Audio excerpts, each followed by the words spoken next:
This is Kitten Features, and you're listening to Show X Live with Ken in his student accommodation all the way in Scotland, and Wade in his white windowless van? Uh-oh, I better get out of here. Enjoy the show!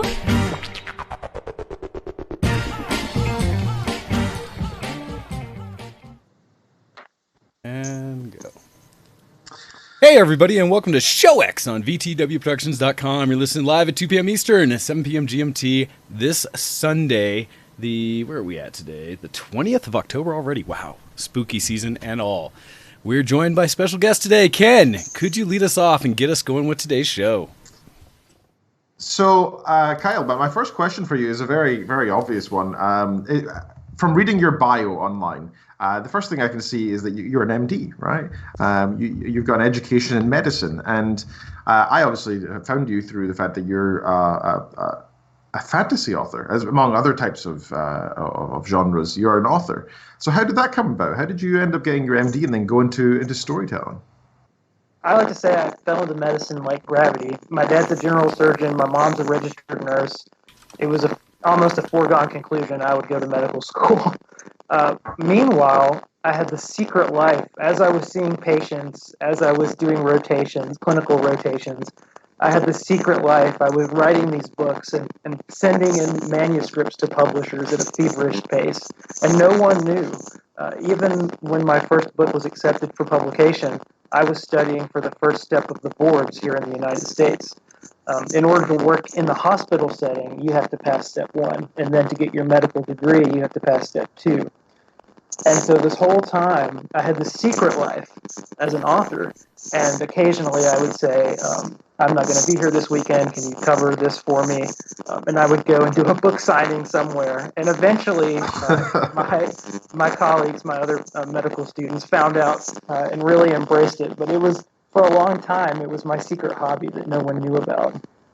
So that must be maybe I'm misconstruing what I know here, but from what I know, that your first steps into being a medical doctor is usually quite a strenuous, stressful time. I thought that would take up all your time and you'd be struggling to find time to sleep, never mind writing manuscripts on the side. That must be, so is that what you did in your spare time for your letting steam off sort of thing? Is that your hobby? Exactly. Okay. Writing is a fantastic way to unwind. Processing things in my life through my characters, through the storylines, is a way to explore issues that I'm experiencing, people that I know.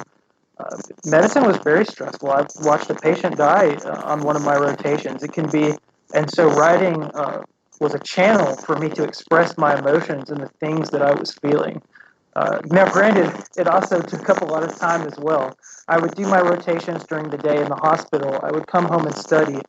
And then, when the sane person would have gone to sleep, I would stay up and write. I was very sleep deprived, but I'm sure you talk to anyone who loves reading, who loves writing.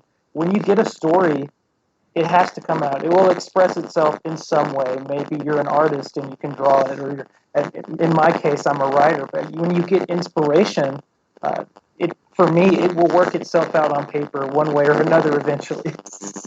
That's really interesting. So I know that people who want to write a book, right?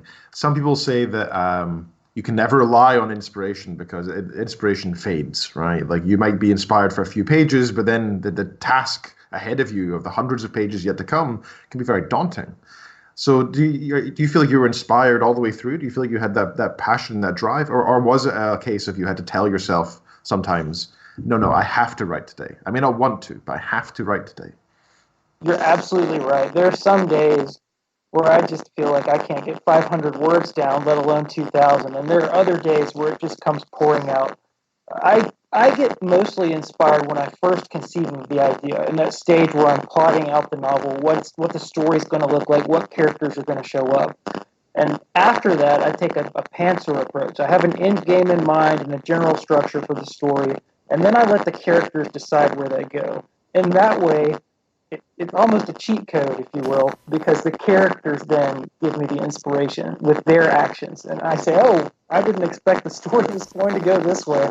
So I'm lucky that way. I never really get writer's block that often. And if I do, I just write another short story or move on to another project and then come back to it. Wow. I think writer's block is something that I know that Wayne was saying that we've interviewed various authors in the past, and that's an issue that some people have struggled for months to get over is writer's block. That's really fascinating that you use writing to get past your writer's block. That's like a magic power. I did that with Berenguer, actually, with these Warden books. I hit a roadblock with the fourth book, and I went off and I wrote a Berenguer short story, and that helped me come back, and I figured out something about his past that I had never realized before. And then the fourth book is all about him coming home and his past, and really delving into more. Each book, I'm revealing more about this character. He's an enigma in the first book. And it's been very fun writing this series to explore him in this world. That's a really interesting point you just said, because I was, when I read the first book, there was lots of references to the past. There was lots of times where they said back in the Shadow War, and I thought, what is this? You know, I was expecting the next paragraph to be to delve into a thorough overview of what this time was during the Shadow War, but it didn't come. And I thought, does that mean that this is, they're going to be like an epic Tolkien level of breadth of a story with depth that can go over books and books? And I found over the first, I've only read 2 of the books so far, Warden of Fal. After I finished the first one, I read the second one in a day because I was just absolutely fascinated by it. And I see now that there's a lot more depth from his history, and I think it's because Berenguer himself, at least in what I can tell, doesn't want to face his past. And he is trying to avoid a lot of the history that he has had. You can tell because in the conversations that he has, he'll move the conversation away when somebody probes him about where he's come from. But so are you saying that you feel like you'd give a general idea of what you thought would be in the past? Like you mentioned the Shadow War without knowing the specifics, knowing that you'd come back to it later and design it and flesh it out? Oh no. I know already. I have a whole prequel trilogy called The High Queen about the Shadow Wars. Nice. This whole series actually came about. I have another series called The Seventh Sorcerer that I haven't published. And as I build the mythology of that world, it just leads me to more stories and more stories and more stories. So all those hints, all those little phrases that are left unexplored, I have giant documents on my computer where to help me keep track of everything. But yes, wow, there definitely is a lot left to be explored in this world. So do you find that novels are going to be the main source forevermore of these worlds that you create?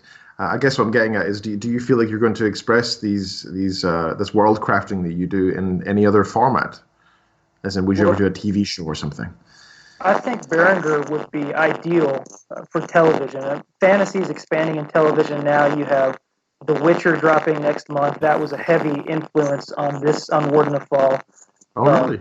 I think Berenguer would be the Warden books, because they're so standalone.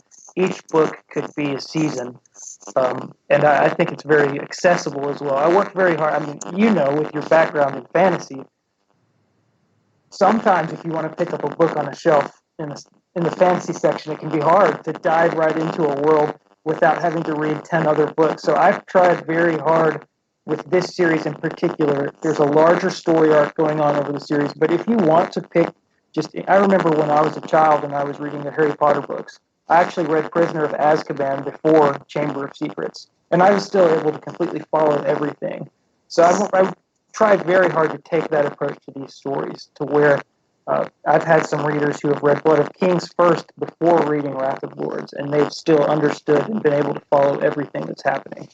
No, that's really good to hear, because I know whenever I get into a series, and it's a challenge sometimes, because you'll see what the latest, most popular thing is, or the newest writing, and it's like, oh, I want to jump in this. But for me, I always want to go back and follow along with like the progression of things. So I find often that I have to go and kind of look back to what is the first book, right? What's the first book in the series? What's maybe some of the first writings from any author? And so hearing that you've put so much effort into making them stand alone is really great to know going into any of the other books and series that you've put out so far. Well, and that's a great point. The first book that Ken read, Wrath of Lords, actually began as a prequel to The Blood of Kings. Mm-hmm. And as I was writing it, I realized no, this is the first book in the series. I thought it was going to be a short story or a novella, and it just grew. And that the idea of making each book accessible is something I've really tried to instill in these books in the series. Well, and I think actually. Oh, sorry. I think you did a really good job, as you said, turning it into the first book. Because for me, just I got to also go through and listen to the audiobook for it, and it did such a great job for me introducing the world, the characters, kind of the feel of what I was going to get into in anything else in the series. Because for me, I'm a massive fan of the mechanics of a world, of what makes this unique compared to every other fantasy world or books I've been into. For me, it's big on, how do characters interact? What are the rules of the kingdoms and the politics behind it? What are the rules behind magic and things like that? What kind of fantasy characters and creatures might exist in the world, stuff like that. And I love how you gave us, I would almost argue, not just a taste of what is to come in the universe, but because I'll let Ken keep going with some of the general questions he had, but I know for me, there's a sense that I almost have just like a cascade of events going through the book that I'm like, holy cow, so much is happening. In Wrath of the Lords, it goes where it's like it starts ticking off, and you get the next piece, and the next piece, and the next thing you know, it expands even further, and there's more going on, and there's just so many layers. And I was just like, wow, this is a ride.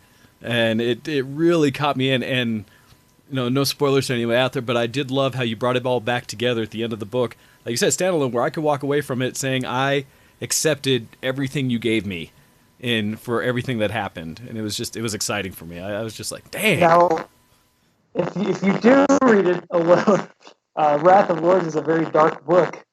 Blood of Kings, in a way, is slightly lighter in tone. And then City of Thieves, the third book in the series, is very redemptive. I pick up some of the characters and some of the areas discussed in Wrath of Lords that ends on such a sour note in so many ways. And it comes full circle again. And then I plunge right back into the darkness in book 4. It's very fun to write. I love these books.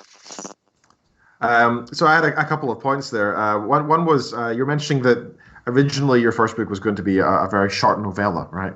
I think I read that somewhere online, and it's funny because I read that after I'd already read the book. I read that a review somewhere where somebody mentioned that it was supposed to be shorter, and I felt like it was already compressed. I felt like that one book could have been 5. I honestly did. There were so many events happening that I think many authors out there would have, they'd have a single idea and they'd squeeze and stretch it to as long, as many pages as it could possibly be. And I think that's something about your style. It says a lot about your style of writing, that you have enough ideas that you can generate fun, action-packed story, paragraph by paragraph, where each line really matters. You couldn't skim read your book. Ken, you really hit the nail on the head. That's such an insightful comment for 2 reasons. The first, I have a thriller writer background. My first novels were horror. There are heavy horror elements in my stories. My bestseller book to this day is a thriller based on a camping trip I took to a local park. And because of that, thriller books are leaner books than fantasy. Thriller books are fast-paced stories full of twists and turns, mystery elements. And I took that background and tried to apply it to a series in a fantasy world. So that was, in some ways, the Warden books are hybrids of fantasy and mystery, fantasy and thriller. But another thing, and this is going back to what Wayne and I were talking about with the standalone element, and how with many fantasy books, it seems that you might have to read 11 books to know what's going on. Mm-hmm. I also, in some fantasy books, even some of my very favorite fantasy books, there's a tendency, because you're world building, to really get bogged down in a lot of detail. And I thought it would be fun to still try and world build, but also to make it fast-paced. So you're not leaving out the detail, but you're not also letting the detail. Can you talk about how the first book could have been larger? I could have, instead of focusing on just Berenguer, explored a lot of these side characters as well with subplots, and then the book would have been larger. I think the first book is about 7.5 hours on audio, whereas the second book is about 12 hours. Yeah. So they increase in size. But I really wanted to follow this whole series. Follows Berenguer's point of view almost exclusively. I wanted to drop the reader. I want to drop the reader into Berenguer's like they're with him. They're not him. It's not written in first person. I think that can be a very effective technique I've used in the past. But I want them to feel that they're walking side by side with Berenguer on this adventure and wanting to know more about him. And so that's why I've limited it to his POV. As the series continues and the scope has broadened, I've had some Morrowind POV chapters, and I intend to. The last book in the series will be far more epic in scope. The first books are more sword and sorcery, dark fantasy, high fantasy. I try to instill a different fantasy subgenre in each book, it's a very experimental approach, but I've enjoyed it. I was going to say there's a much different feel between your first and second book, and I wasn't sure if it was because of the growth of Berenguer's character. In the first book, he's a very hateful man. Again, I don't want to spoil too much, but at the very start of the book, when he walks into a church and defiles the sacred ground by murdering a man and beheading him on the altar. I loved that scene, by the way. That really grabbed me. I was like, this is daring. This is not only is it daring for yourself as an author, but I also meant daring for Berenguer to do that. I was like, he's going to invoke the wrath of the village and land, and I'm only at the end of book 2, so I've not finished. I've not started book 3 yet, but I'm still waiting to see if the High Queen is going to instill her wrath upon him for that act, or if the gods will. I don't know. I'm really excited to see. I've written a prequel story that I've submitted to a fantasy anthology. I'll get the rights back to publish it myself either way, that talks about the riots in Orleans, and it's first person, actually. So it's Berenguer when he commits all these atrocities to put down the purges and the riots. And at the end of the book, after seeing what he's done, Berenguer and the High Queen are having a conversation, and she says, "Get out of my sight. Go find some monster to kill. That's what you're good at." And the High Queen, I've really developed her character because she's the protagonist of my prequel series. Oh, nice. But I've intentionally left her out of the series until book 5 and 6. The series will be 6 books total. And her relationship with Berenguer is really foundational for his character. It's one of the cornerstones of who he is. And I'm very excited. I haven't started writing book 5 yet. I'm currently plotting it, but I'm very excited to go there. No, that's really cool. And like you're saying that about the Queen, because in Wrath of the, in the first book, in Wrath of Lords, everything that Berenguer's doing, he does reference back to that's his main motivation. That's what he cares about in satisfying his role. He is going to do what he's been empowered to do, where he doesn't really concerned about the laws of the land. He's only concerned about the Queen, both in what she has tasked him to do, as well as in general how others would speak about, deal with, or say to the Queen. That's where his concern is.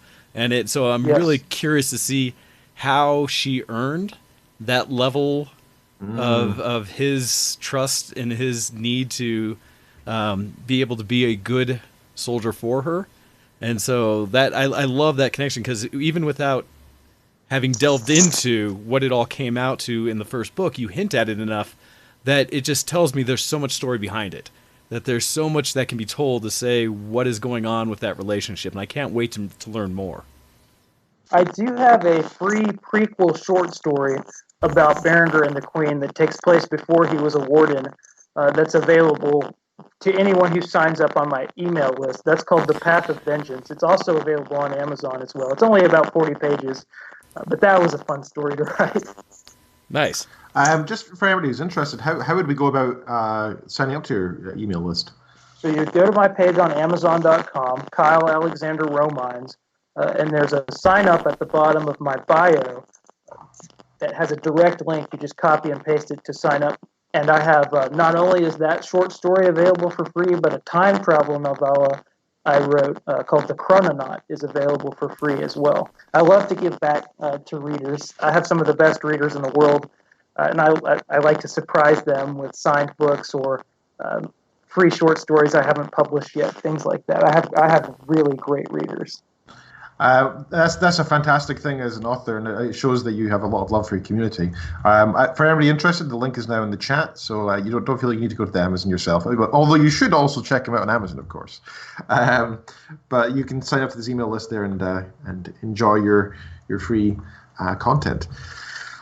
So the next question, you said just before he became a warden, and I suppose that leads me into this question of, where did you get the idea of the concept of a warden who has this power over local kings or regional kings, where there's this sort of, I guess, the governmental policy of the land, where there's like this federal view where the High Queen has purview of all of the provinces, and then there's these wardens who, while they're not, I suppose they are above the law in many ways, but they can, as long as they're enforcing the High Queen's law, they can do as they please, effectively. Where did you get that idea from? I thought that was very unique and really does define the books as one of the unique qualities in the realm of fantasy. The name Warden goes back actually to my college days, to my university days, when a friend of mine who's very passionate about all Tolkien's works got me into Lord of the Rings Online. And my character, there are different character classes, and my character was a warden, basically a tank. And that stuck in the back of my mind. I never knew what I was going to do with it, but I knew someday I would bring that back. And that's how eventually, as I was developing the Berenguer character, I had the story first. The genesis from Warden of Fal. I had all these Seven Sorcerer, High Queen ideas, but I had read a friend's mystery novel, and he said, "Kyle, you write thrillers. Have you ever thought about trying your hand at mysteries?" And I thought, well, what would I do differently? If I was just sitting down and I wanted to write a mystery series, what would I do? And that's where that idea came back to me. I will write a mystery series, but set it in a fantasy world. And I thought about constructing a brand new fantasy world, but I had this existing world, and the more that I developed the story about King Mor and what happened to him, I thought Berenguer is the man that I need, looking at someone who's willing to do the hard things to look. And I also was influenced by the King Killer Chronicles, how myths that spring up around legendary figures can sometimes not be accurate. What is true? What is fiction? How do people tell between them in a world like this? And Berenguer, like you said, Ken, you called him a hateful man in book one, and so many characters, and this occurs time and again in the Warden books. Even as we get to know Berenguer more, people in this universe think he's a villain, they think he's a monster, and many of his actions provide evidence of that. But the stories don't tell you about the time he helped the hobgoblins. The story they don't tell you about when he chose to show mercy, and so that's something else I enjoy playing with. Yeah, no, you bring that up, and it's fun because, you know, we hear or we hint at the way the world views Berenguer, that his story being told through the bards, and it's brought up several times in the book that, well, of course, this is what people would think because that's what they hear based on what the bard stories tell, and how he himself knows all the stories, and how a lot of them are just completely off, and yet some of them he even says hit a little too close to home for him to be comfortable. For me, that tease almost into that there are all these stories being told in the world makes me want to know some of those songs or hear some of those tales and things from the bard's perspective. I really do have a curiosity of hearing, like, somewhere I would love to even get snippets of something where Berenguer is going into a tavern or something and catches the song where he hears the first couple lines or something and he's just like, this song, something. In my own conceit would say I would love to have like a little mini book of songs or a book of tales kind of thing that are more what the people in the world know as what's happening around the world, not just what Berenguer himself is seeing, where he knows things are true or not. I would love to have that little compendium or something that says, here are some of those songs, because it's mentioned enough times, and I love some of those games and other worlds where I experience things, like when I go through any of the Bethesda games of Skyrim or Oblivion and stuff like that, that you will actually get some of those tales and songs and things that you'll hear in the background and listen to that add flavor to the world. And so I've heard it enough times teased that I'm just like, God, I would love to catch some of that. Oh, my friend, I have to tell you, when you were saying that, and I'm sure Ken knows exactly what I'm about to say. Yeah. In the second, you just described a scene from the second book. He, just like you said, So he goes into that tavern, and he has his hood on. He's sitting in the shadows. And they start singing about him. And my cousin actually worked on that with me. He's very lyrical, very musically oriented. And I thought about having him perform it for the audiobook, but Matt read it and he just killed it. Nice. So I gave Jacob an acknowledgement. He's a writer as well. He writes horror anthologies. Something Other is his book. I think it hit #1 in the new release on Amazon in horror anthologies. Wow. Nice. He's very lyrical. He's extremely talented. No, so okay, thank you. I'm excited now to jump into the next book. You know, I only had so much time to get to the first one, and this time, but that makes me happy to hear, because as I kept hearing, it's those teases in the world that I'm just like, I want more. Now I know it's coming. So thank you. It's very good. I thoroughly enjoy. Yeah, I think my favorite moments with Berenguer so far is not when he's saving the damsel in distress. It's when he is saving the queen's name. I love it. I just love that somebody does the slightest hint of a slander, and he'll just throw the gauntlet down and say, no. Like, you can mock me all you wish. You will not mock the High Queen. I love it. It gives me goosebumps every single time. He has a real reverence for her, and their relationship, by the time he's been a warden around 20 years by the time the series is rolled around, and their relationship is strained now, and we get into that in the 5th book. I'm very excited to write that down. I'm just, like I said, I'm in the process of plotting that book out now, and one of the things I enjoy with the series, even though they're standalone, is dropping some characters and then coming back and putting them in subsequent books. So Friar Godfrey doesn't appear in the 2nd book, but he comes back into play in City of Thieves. So we have these characters that people really respond to well, and then by the time the 4th book comes around, I'm mixing characters that appeared in book 1 and book 2, and while at the same time introducing new characters as well. So how do you keep all these intertwining threads of quests and stories and backgrounds? Do you have I don't know, a sort of you see in thriller TV shows or movies, the storyboard where you have the threads literally linking picture to picture. Do you have that somewhere in your house, or is it all up here? Yes. Okay. A lot of it is up here. I have, like I said, it's a huge document, not just for each series, but for each book. And I have a wonderful team as well. I have a copy editor. I have an international team, really. My copy editor is from Canada. My proofreader is from the States. My character illustrator is from New Zealand. My audiobook narrator is from Great Britain. So it's a wonderful collaborative effort. My cover artist, Jeff Brown, he lives in Mexico. So it's just a wonderful team. But my editors are amazing at what they do. If anything ever slips through the cracks, they find it. And then if there are any errors that they leave in, then the proofreader catches them. So I'm very proud of my team. I love working with everyone involved. Fantastic. Can I also just say that, I have a couple of points, actually. For the cover art, first of all, I've seen many fantasy novels with terrible cover art. I'm really impressed by the cover art that your books have. Not only the ones that I've read, but I've actually looked through the other books online and seen all the different images, and they all are intriguing, which is what you want. They often hide a lot of the facts of what somebody really looks like. They'll be facing away from the perspective of the painter, I guess. And I kind of like that. That makes you interested in what they're looking at, where they're going.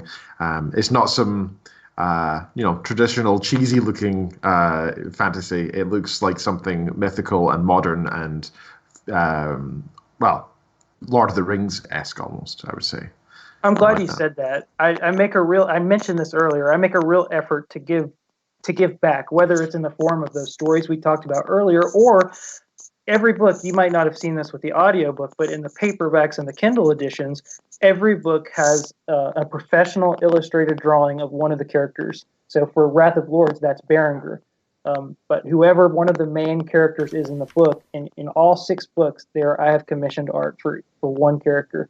Then I also have a map of Fall as well. My map illustrator is from France. Again, that international team.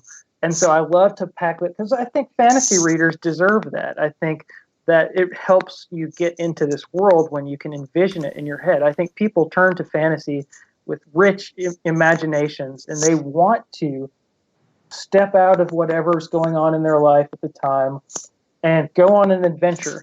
And that's what I try to do with my books, to give them the opportunity to really get into this world. Have you considered, actually, some of the art is really, really nice. Have you considered selling them separately as posters or some wall art or anything like that? Well, I sign them and give them away sometimes for fans. So I get printouts and sign my name, and I'll send them to fans in the mail. Oh, that's good of you. Nice. I love to do that, or give them away as surprises at book signings. We had someone who came in and bought all 4 books at once, and I slipped them some art. Yeah, I love doing that.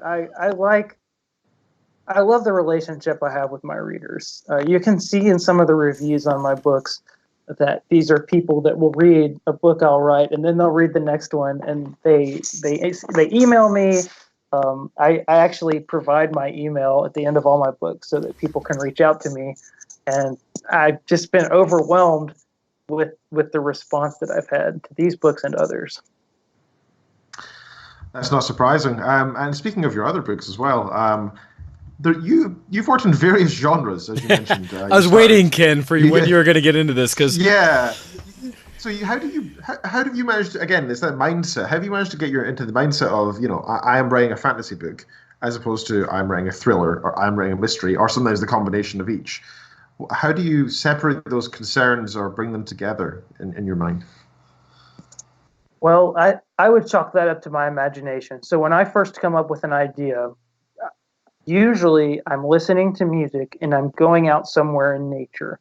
I live in Kentucky. We have a lot of woods and trails and forests and cornfields, and I will get off the beaten trail and go out somewhere in nature, and that's where the idea first comes to me. And many times when I first get that initial idea, it comes in big chunks, and then I have to flesh in the areas in between. And many times the characters will do that for me. So all I really have to do is put my hands down and start typing, and the rest of the story will come out. I'm very lucky in that way. I say, you are so, in a way, I would say, prolific in your writing. Because when we first started going into and we started looking back at, how many books you've already put out, yet in the timeline in which you have presented them. Because I think, Ken, just before the show we were talking, and just specifically to the Wardens series, trying to think, this must be stories that, because you're already working on, like you said, book 5, that, so book 1 must have come out like 7-8 years ago, right? Or something like that. But that's not the case. Well, you spoke earlier, Wayne, about how did I have these documents? How did I keep track of all the details? And one way is I wrote these books, and instead of publishing them directly, I wanted to make sure that everything I was referencing in terms of continuity meshed. If there wasn't anything that needed, and then I would send them all to my editors before publishing them. And the cool thing about that is I was able to use that in my marketing strategy, in my advertising strategy. I released the first book when the last season of Game of Thrones aired. And then it was still going on when I launched the next book the next month. So I released books 1 and 2 in April and May, and 3 and 4 in June. And it worked really well for me. That's smart. That's smart, because that's the thing. We were looking like, wait, these books just rolled out.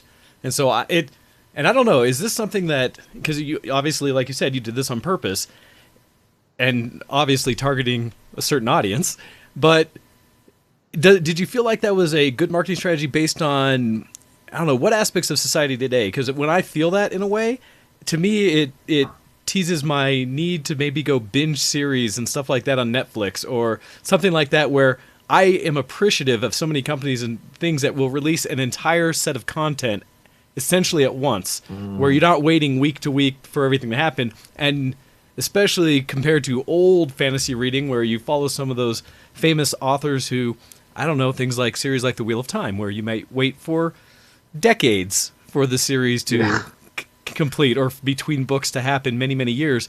That getting all that content out at once for me is great, because I know I can finish one book and basically jump right into the next, or go find what else is out to continue.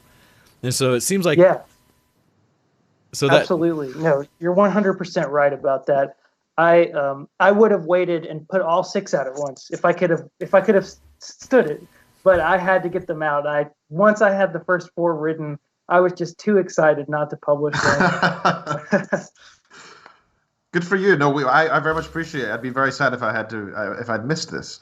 And I should also give a caveat, by the way. I was provided this audiobook for free, very kindly. So, however, I can safely say that I'm purchasing all the rest because I enjoyed them so much. So you can take that for what you will, audience.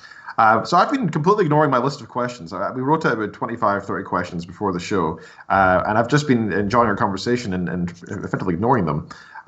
So let me grab a couple here and ask you some of these tailored ones. So some general ones was, what's your ideal writing environment? Where do you have like a specific office that you like to work in? Do you have a specific laptop, or do you like to write things down by hand? How do you do it?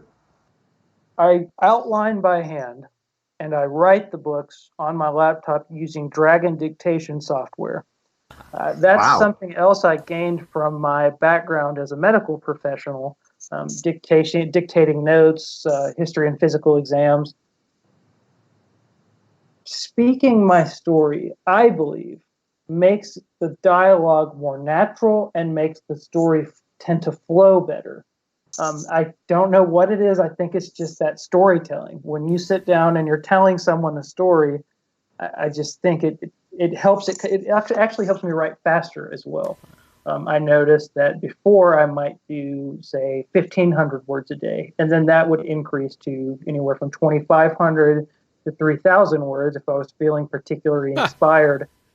If you add up all the pages in the Warden books, let's see, 250 for the first one, somewhere in that range, 400 for the second one, 350 for the third, and then the fourth is 430.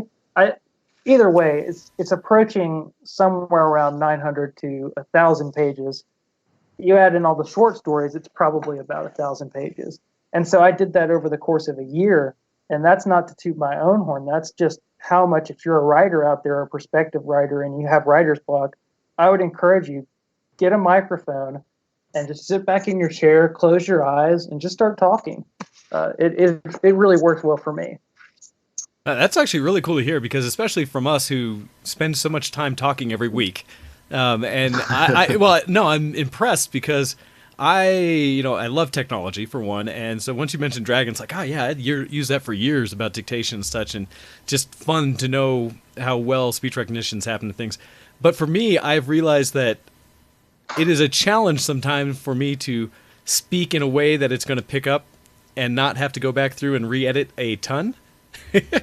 So I'm just trying to think what that's like, and how much you have to either train yourself, how comfortable you have to be with what you're saying, to be able to just keep dictating, saying what you're saying. Speak for yourself, Wayne. But doing it in a way that is like, but doing it in a way that it can pick it up without you having to go back and then re-edit everything, right? To put in punctuation. That's why I edit chapter by chapter for the exact, and sometimes scene by scene, because when it comes to fantasy, that is something. Ooh. I mean, recognizing some of those words. Yeah. What does Berenguer come up as? Yeah, exactly. Berenguer guitars, I bet. You know? And then go back and write the word. Yeah, okay, I got you. No, that makes sense. What were you? Well, yeah, and Ken, you being Scotsman, I know that voice recognition software is a whole different effort. Yes. Yeah, you don't get to complain about how bad it is, because I don't think Google Home has ever once understood me. So I have a couple more questions here. Which character, this is one my wife came up with actually, which character do you feel most reflects yourself? Ooh, you haven't Britain. met him yet. Okay. The Lord of Shadows. Oh, Yeah. interesting. Ooh. You've painted yourself as the evil big bad. That's Is he, though? interesting. Is he? I was gonna say that's Remember what Wayne was saying about how everything's not always exactly as it appears when you're going by the tales that the bards spin in this world. He's a complicated character too. well, that's exciting to hear, because if that's like a main antagonist or something in the storyline, that is always better than, I never want a flat character. Well, Never. And so I'm excited to hear more about that. Well, my lips are sealed for right now. that's Fair. that's the big. There are some big moments in book 5 and 6. I am building up separate. If you take them at face value, the first book is the Fomorians, Valor, and these elder gods. The second book is the Lord of Shadows and the Shadow Wars and that history. The third book gets into the fairies, and then I get to take these individual, in the same way that, say, Harry Potter, you had Tom Riddle, and you had Sirius Black and Wormtongue, or Wormtail, and in the first book was Voldemort. And then, boom, you have that fourth book where all of these separate threads for the first time start coming together. And the fourth book, I remember as a young man reading that, I was just floored. It was something else, and I want to do that with the end game for this series as well. Oh, that's good to hear. Fantastic. That's really interesting. You've definitely piqued my interest with your comments on the Lord of Shadows. I now want to end the Skype call and go read. Another one. This I don't know if this is a bad question to ask, but I thought it was interesting. Is there anything that you have written and published that you wish you could rewrite? Well, there are my very first book, The Keeper of the Crows. It's a horror novel set in rural Kentucky, and the response locally and regionally is phenomenal. It's published by a traditional publisher, Sunbury Press, and because of that, I just can't go with the Berenguer books. I have published those myself. So anytime I find something that I dislike, I have the freedom to go and update the manuscript and change it on the spot. Nice. You point out some continuity error, well, guess what? No one else is ever going to find it because I'm going to fix it right then. But with Keeper, there are some things I really would like to change, and I can't. And so that always drives me up a wall. But it is what it is. I'm very proud of my first book, and that's the one actually that, next to Sound in the Dark, that I get the most feedback from. It's a spooky scarecrow mystery, and people really like that around here. Nice. That's cool. I'll have to read it. So another one that I had was, which actually links in very closely to that. Are there any fan theories that you found from your community that disagree with the canon? So is there something that's hinted at or even expressed kind of explicitly in the canon, maybe about a character of one of the main characters, or if it's storyline specifically, that people have said, no, this has secretly got an underlying thread which is going to come up in the next book and we don't know yet, or anything like this. Has anything like that come up? I have some very intelligent readers, and one of the most passionate, my cousin Jacob, who I told you about earlier, he guesses things before they happen. He knows, and he'll say, "Oh, you're going to do this." He's going to say, don't do this. No, I like that character too much." I always err on the side of foreshadowing too heavily. I would rather someone say this book was predictable at times, and I do. I have some readers that they'll leave excellent reviews, 5-star reviews, and they'll say there were some times where I think I could guess what was coming, and that I'm completely fine with that. I would rather someone say, "Oh wow, I'm kind of in on what's going on. I figured this out before it happened," than someone say, "Oh my gosh, that was completely out of left field. Like, where did he pull that from?" So I have fans that figure things out before they happen. And that, to me, I take that as a reward, that they're so into the story that they have put the pieces together and figured out what's going to happen next. See, that's cool because after listening to the first book all the way through, I actually went back and started it again. And it was partially just kind of refresh and get some of the names and things back in my head. But you mentioning that absolutely ties to my experience right away going through it again, because from the get-go, you were foreshadowing all of the major reveals about what the motivations or kind of the plot points happening with different characters from the first time you meet them. And it's Berenguer having an extra thought about why a situation might seem a little odd or out of the ordinary, or how this person reacted in a certain way that he was like, I bet there's more there, but it's not my concern right now. Even to just the way dialogue happens or interactions. What was it? Like Rose's character and stuff like that. From the introduction of, you get hints as to what's going to happen later on. And so I always was aware going through the book that I was like, oh, I'm pretty sure this is the case. I'm pretty sure that's what's going to happen. And then when things do, I was like, yeah, got it, cool. But then coming back and listening to the first couple chapters again, I was like, oh, come on, it's right there. It's like, why did I have doubt, right, and stuff like that. And so Berenguer's a very intelligent character too. I think it's easy in the context of the books for the other characters to assume, based on his history, he's just this brute with an axe and a sword. But he's very intelligent and very competent. And some of my favorite scenes involving him in book 2 and in book 3 are when I force him to interact with people where he can't use his sword or his axe when he's interacting with the royal family, for example, or church officials, and he has to instead show his resourceful's. I like to because it would be so easy for someone to say, yeah, this is just a guy who uses his axe to solve every issue. And actually, one of the themes of Berenguer's character, and I had someone say, so this is a great story. I think you might like it. When the audiobook first came out, I remember I was getting all these great reviews, but I had one review that said, I love the way the book is written, but I stopped reading it about halfway through and it was like a bad review. He said, because even though the writing was so good, it was so dark, Berenguer was such an irredeemable character. And then a few days later, the review goes up, the same guy, the review goes up to 5 stars. And he said, I finished it.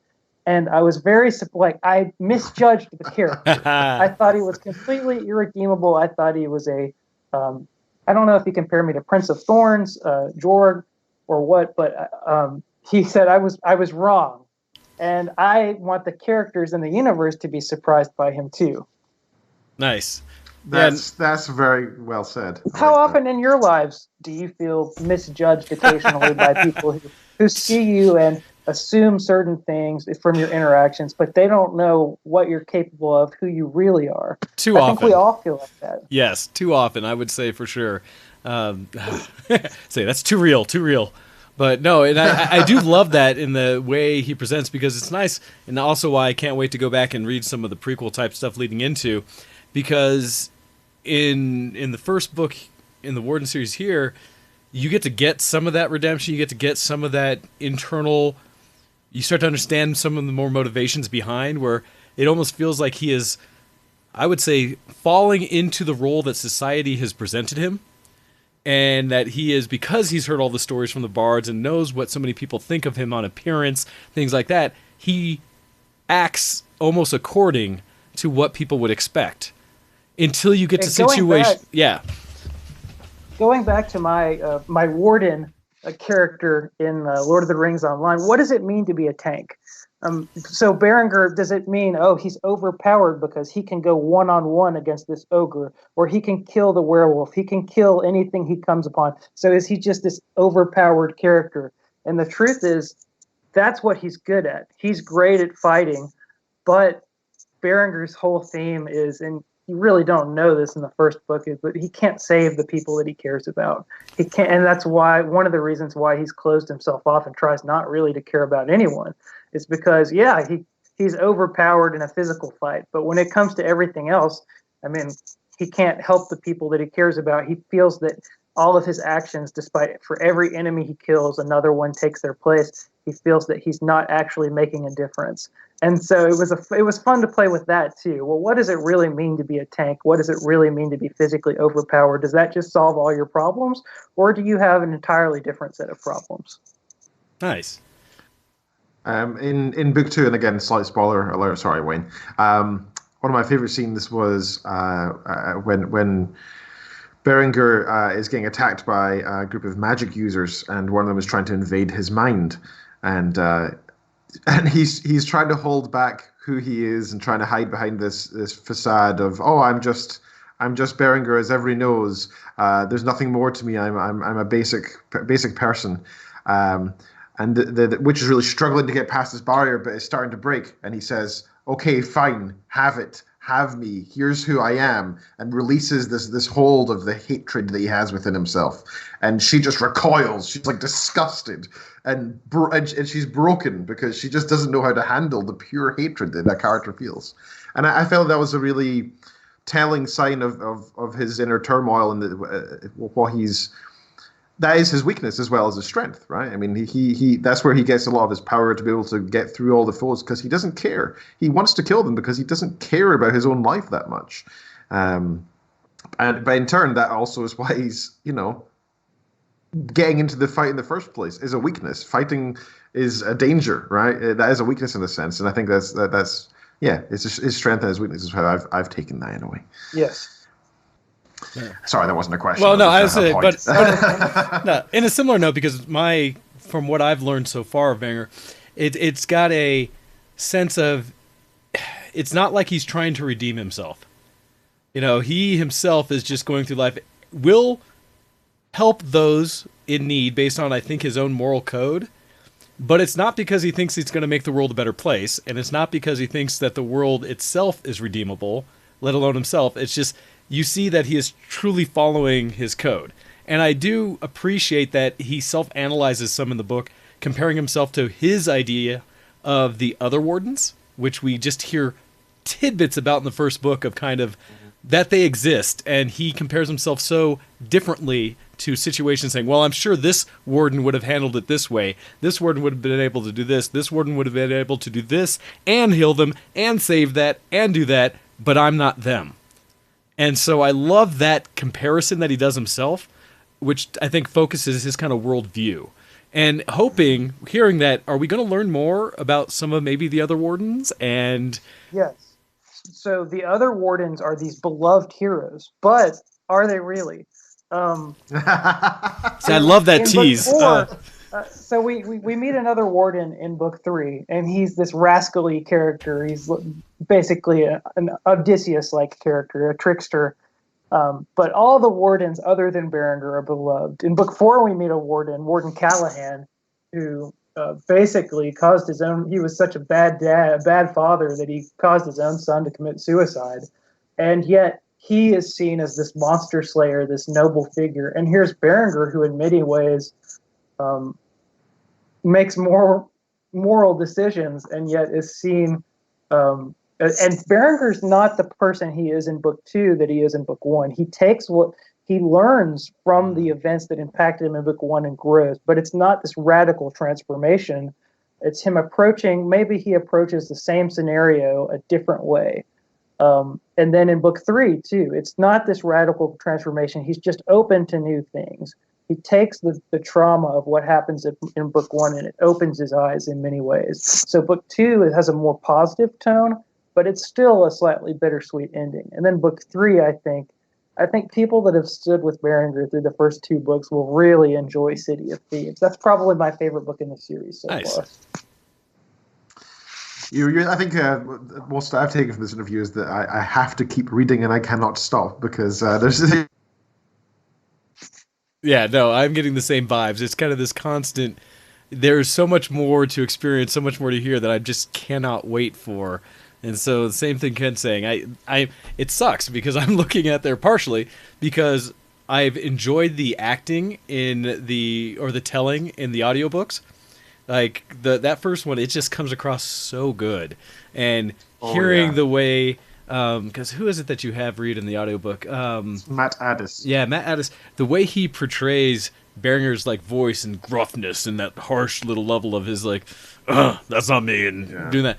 and how imposing it really drew me in. And so I look forward where it's like, oh, cool, I can get Blood of the Kings, but I want to get them all, kind of thing like that. I'm working on it. I'm working on getting City of Thieves turned into an audiobook. Hopefully, sometime early next year. Fingers crossed. The audiobooks, there's a lot of work that goes into them. Matt at Chocolate Fox Audio, he has such a professional team. You have to book months in advance. They are always busy pumping out audiobooks. They're so professional. They have audio editors and proofreaders. And just like I have my own team, Matt has his own team. And I can't recommend anything he does highly enough. He's such a pro. Nice. Just to tag onto that, I did have a comment about this as well. He was a fantastic narrator, not just the accents for Berenguer, but when he travels to different regions, which he does in Book 2, you can tell the regional accents change. And I assumed beforehand it was based in Ireland. I had assumed that beforehand. And I know you've said that you were inspired by your travels to Ireland, to Northern Ireland yourself. But you can feel that not only is it a Northern Ireland sort of dialect, but it feels like it's the different towns within Northern Ireland. And you can tell when you're talking, when Berenguer's talking to somebody who's a rural countryman as opposed to a politician or a royal, and that distinction is very clear, and it adds a level to the storytelling. I think, I don't mean to belittle Matt in any which way, but I'd say 95% of the story is yourself, but that last 5% is Matt bringing that extra, that oomph, bringing it to life. And so I can't wait for number 3 to come out on audiobook then. That's going to be, I'll be waiting anxiously for that.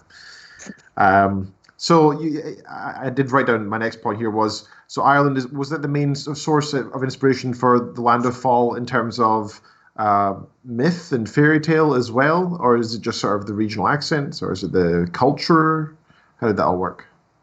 Yes, no. My time there, I had the opportunity to spend about a week in Northern Ireland in Dundrum.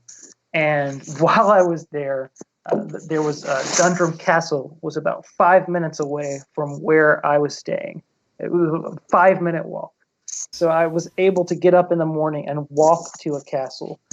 And of course, I went to Tullymore Forest. We hiked up a mountain. You talk about getting inspired.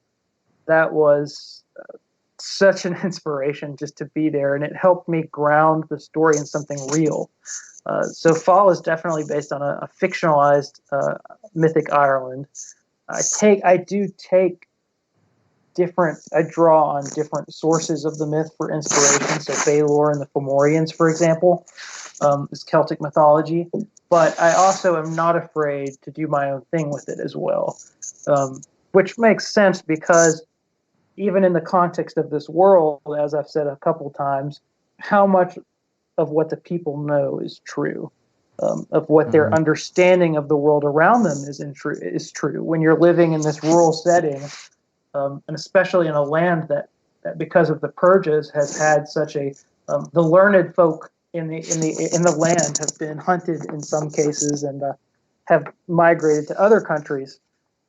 Most of what they know is from the church or secondhand. There's a lot of rural gossip and superstition, and I like to play with that. That's cool. If you ever wish to visit Scotland, I have many places I could recommend to you that I think could be equally inspiring. I've been to Ireland myself, and you say 5 minutes you walk to see a castle. I can tell you I can see one from my window right now. We've got castles to spare in Scotland. So if you ever send me, I mean this, Ken, send me a list of things that I should do in Scotland, because we actually, the Romines name, we are from Scotland originally, and my father has always wanted to go back with the family. We're a very close-knit family. We like to go places and travel together, and that's always been on his bucket list. So please do send me a list of things that you would recommend, because maybe that could be so in Scotland in my books is Caledonia, and I have a couple characters from there, and that I've in the wider world, not in the context of the Berenguer books, but in the wider world, there are some things I would like to. There are some characters I have that reside there, and I would like to know more, be on the ground there, and get to look around before actually writing stories that take place in the area. Sure thing. I'll happily send you that. And I do mean this. If you're ever in the area, do let me know. I'll happily show you the places as well and give you a little bit of the history too. Wayne has experienced that firsthand. It doesn't mean that my dates and history might not be. I was going to call you out, Ken. I was going to say, yes, let Ken provide you a list. He'll have to go talk to his parents or his grandparents because Ken himself is a terrible, travel guide when it comes to Scotland. He points things out, but famously he's like, "Oh yeah, that building over there, that thing's old as balls." And I'm like, "Okay, what is it?" He's like, "I don't know. It's just really old." So don't. 1,000 years old. Yeah. So don't actually rely on Ken, but he has resources. So absolutely. All right. So we've reached up to time for a break here, and a chance for everyone to go out there, refresh their drinks, run to the washroom, whatever they need to do in this moment to get prepped to talk more with Kyle after this break. But as we lead into the break, we're going to be watching a video, and so I invite you to stick around and pay attention. This is going to be a video of, I believe, this is Matt doing his work for Wrath of Lords, right? That we're going to hear. So we're going to jump into the break. Feel free to watch that video. It's really nice. And then we'll come back and continue the discussion. So with that, you're listening to Show X on VTWProductions.com, and we'll be back right after this. Send in your emails to showx@vtwproductions.com.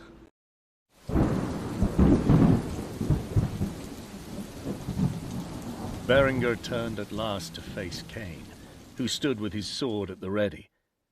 The two warriors regarded each other for a prolonged interval, each sizing up the other's strengths and weaknesses until Cain glanced at the stairway, as if expecting the rest of his men to come to his aid. "No one's coming," Berenguer told him, his voice low. "They're all dead. It's just you and me now." Cain lunged at him suddenly, hoping to catch him off guard. Berenguer battered the killer's sword away with ease and knocked him back, sending him crashing into the stone table. "I thought this would be more of a challenge. Is that the best you've got?" Cain's eyes flashed with hate, and he swung his sword at Berenguer several times in rapid succession with deadly precision. The warden stood his ground. Turning his foe's momentum to his advantage, he reached out and caught Cain's wrist in his free hand, wrenching the sword away. Before Cain could react, he drove his knee into the man's groin and broke his nose with the flat of his axe. Though he might have easily shattered his attacker's wrist, he instead released his hold and nodded to the fallen sword. "Pick it up." Cain regarded him with a curious expression until it seemed to dawn on him that Berenguer was toying with him, as he himself had toyed with so many of his victims over the years, and all the colour drained from his face at once. "Wait, perhaps we can strike a deal. Tell me what you want." Berenguer bared his teeth in contempt at the show of cowardice, not that he expected any better. The other wardens might have allowed Cain to surrender, but Berenguer wasn't like the others. "I want your head." Like the monster hunters of old, it was the surest way to show the deed had been done. "Now pick up that sword."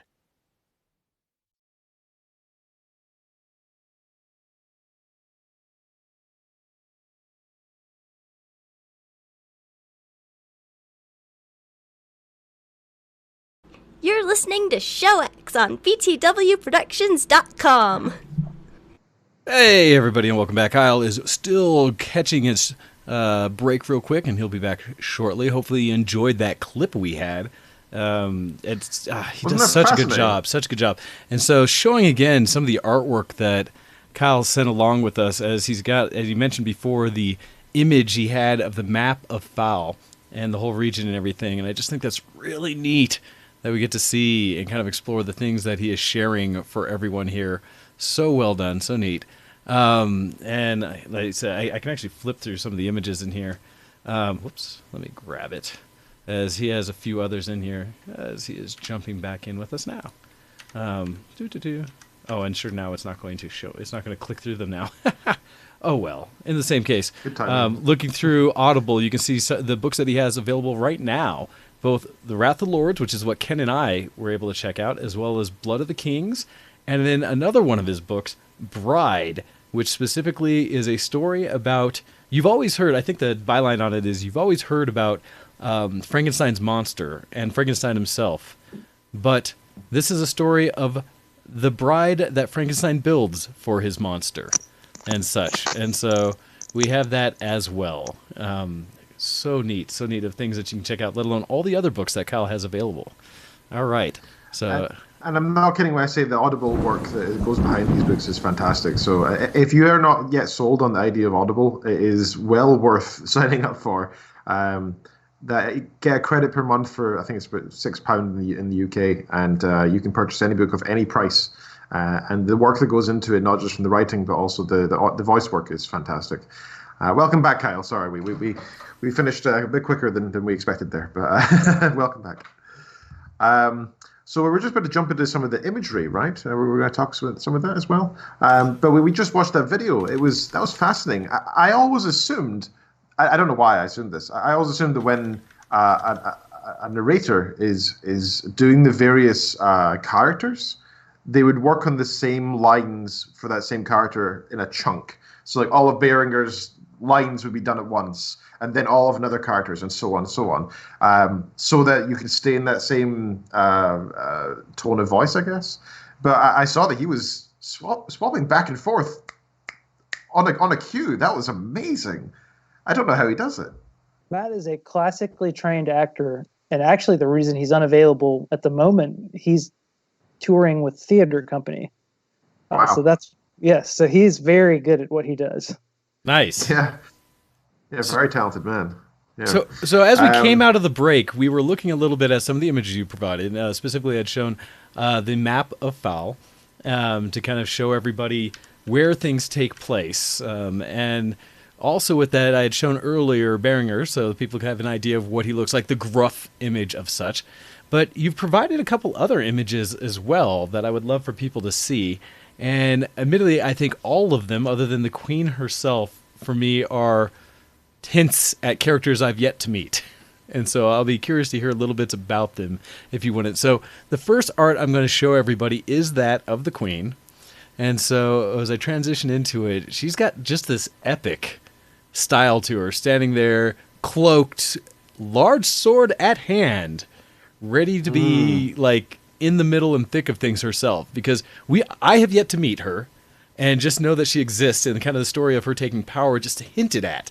But what can you tell us just about the character of the Queen herself without spoiling what I will learn coming? Sure. Nora was originally from Connacht. She is a warrior queen.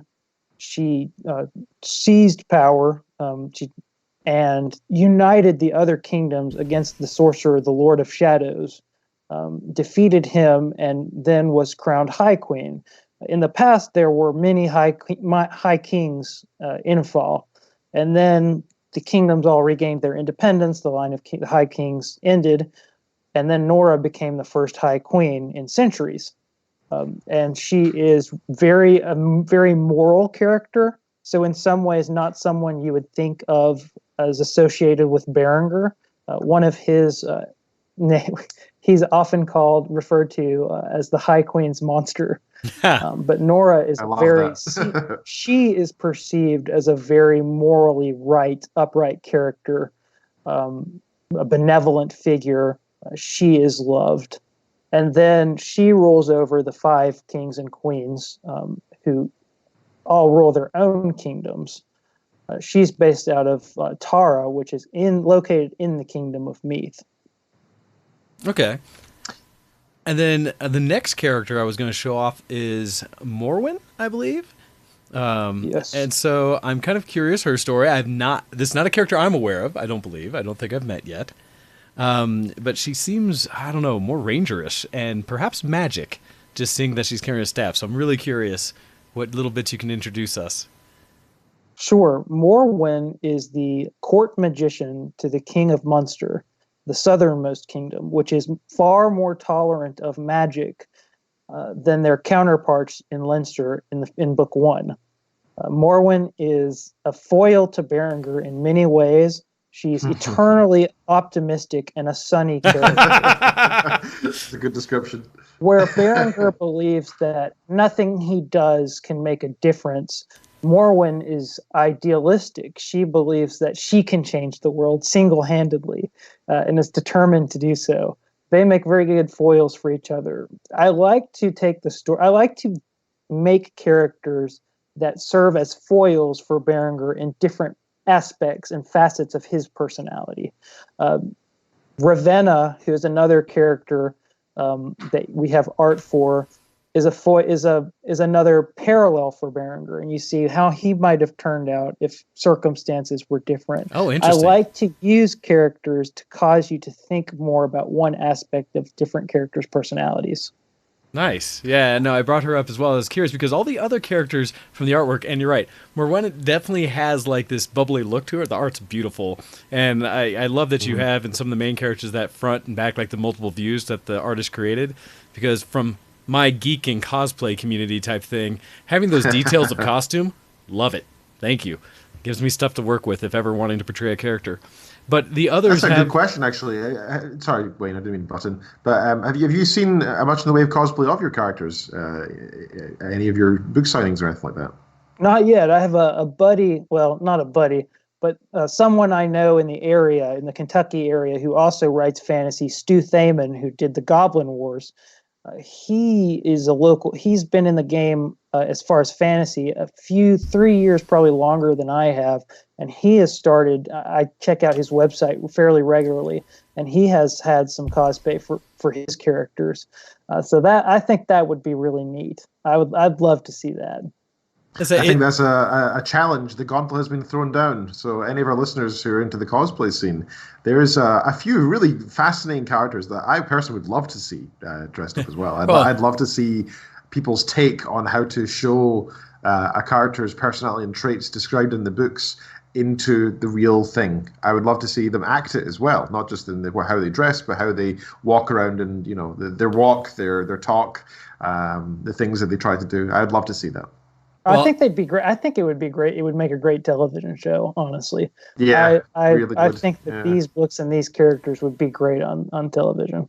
Yeah, no, I say it's grounded enough from what I've seen in what you could really do in today's world easy enough, but with some really great storytelling that I'd be fun to see.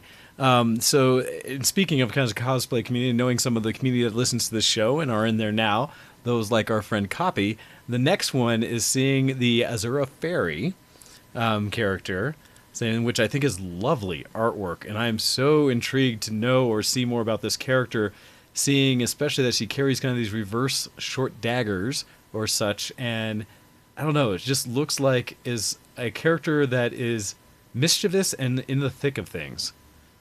And so I'm curious. Yes, she is a fun foil for Morwen and then also for Berenguer. Azura is a main character in the City of Thieves. We introduce fairies more prominently in fairy mythology in City of Thieves.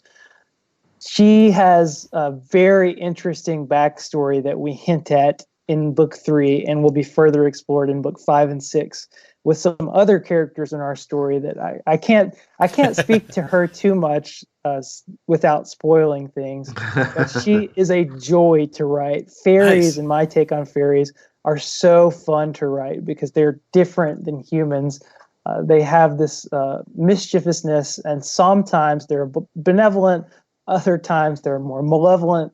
And I'm really excited. City of Thieves so far has had the most positive feedback for any of the books in the Berenguer, and I think it's because it's more uplifting. But it's a great. I'm very passionate about that character in particular. Nice. I really enjoyed in book number 2. You introduced the Fae somewhat just by pointing out when they were persecuted here and there around the city, and that was interesting to see. And I'm really interested to see how the genealogy of it sort of works. I know there was half Fae, so that means that the Fae can breed with humans. And I'm always curious to see how that bloodline works. Do they inherit powers of the Fae? Do the Fae have powers? And these are the kind of things I can't wait to learn. Yeah, great. Azura, okay, cool. Yeah, Azura is the best of the best example of that. And actually, she's a fairy thief. She's in the Brotherhood of Thieves, which City of Thieves Den Orlin is home to the Thieves Guild, and that was really fun to get into, because you think about how efficient, how effective would a fairy be as a thief when they're already so that's so nimble, so agile, so mischievous. It just seemed like she's a great character. I don't want to say anything without. No, that's good to hear. That's good. No, that is. But for me, that's a wonderful tease, because I will say that the image of her drew me into basically everything you said. So your artists are doing a wonderful job capturing who these characters are, because it really looks great. And that leads me into the last one, which is Azeroth. And a curiosity, because this is dark. This is villainous or bestial in a way that I'm really curious what this character is going to be a part of. Just wow. Well, I will tell you, the final book in the series, book 6, I haven't settled on the title for the 5th book yet, but the last book in the series is called The Lord of Shadows. Take from that what you will. But yeah, Azeroth is the Lord of Shadows, and every book has a picture of the main character in that book who's introduced in the back of the book.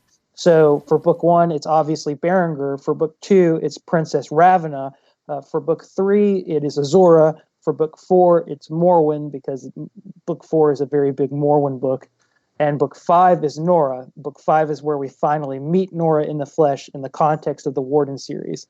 And then book 6, the last book, is Azeroth. So this is a wonderful tease to the audience right now as you're seeing this image, to really get a capture of what we will eventually learn about the Lord of Shadows. And I love the artwork. I really do. It really is If there was a character I was going to cosplay, this is who I would start building a costume for, because that just looks...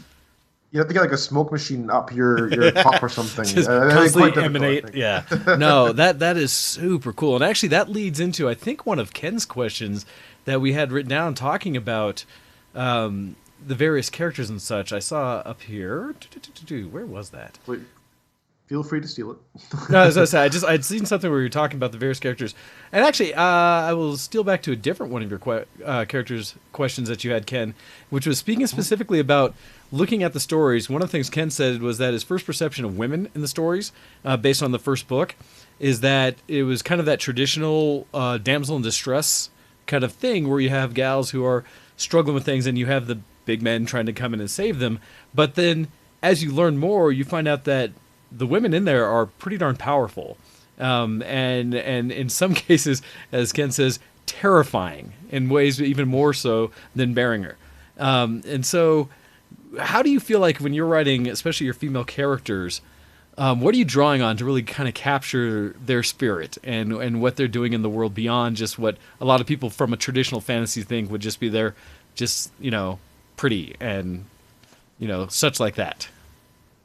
Right. That's such a great question, or a great statement, Wayne, that in my books, it's based on this older society, medieval-esque society that has these traditional gender roles in place. And yet my characters, they're so fiercely independent that they refuse in many ways to comply, whether it's Princess Ravena.